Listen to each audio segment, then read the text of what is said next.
Allez, il est l'heure de qu'est-ce tu fais, alors qu'est-ce tu fous? Dès l'aube, à l'heure où blanchit la campagne, ils partiront. Des passionnés de trail, autrement dit de course à pied tout-terrain. L'association des runners-laveurs dans le Val d'Oise. Des filles à la vanille et des gars en chocolat, tous bénévoles, le cœur sur la main et la main dans le sac, ils ramassent les déchets le long du parcours. Bonne course. Non, trop bien. Ça va? On est équipe de 10? 3. 3, c'est Ouais. bien déjà. Ouais. Avec des sacs poubelles comme ça. Ouais, ils sont là. On se voit dans 2 semaines. Hein. C'est Ouais. bien, il intervient auprès des scolaires aussi. C'est bien de sensibiliser les jeunes. Ouais, on a un pôle sensibilisation aussi. La première action de ramassage que j'ai fait, je l'ai fait un mercredi après-midi, et donc je l'annonce sur les réseaux, mais personne ne me connaissait, et j'étais tout seul. C'était il y a 2 ans et demi. Aujourd'hui, les runners-laveurs comptent une vingtaine de membres. On a toujours grandi en se disant, il y a le réchauffement climatique, il faut faire attention aux déchets. On a eu cette éducation des petits, enfin moi en tout cas je l'ai eu. Et donc ouais, c'est toujours une préoccupation, l'environnement.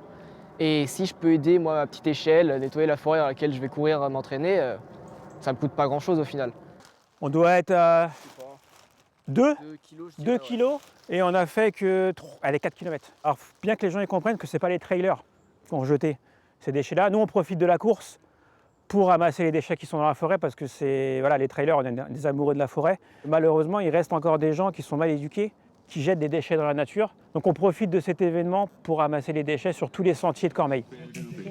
En avril dernier, l'association a nettoyé les rues de Saint-Gratien, en courant évidemment, avec le concours des habitants.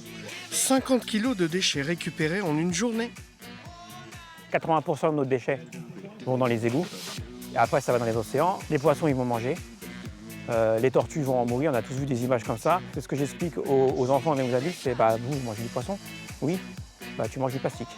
Ainsi donc, pour ne pas périr, ils ont décidé de courir.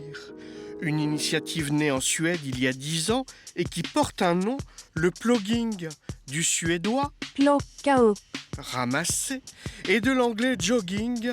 Parions que le plogging, tout juste bourgeonnant, restera dans les annales.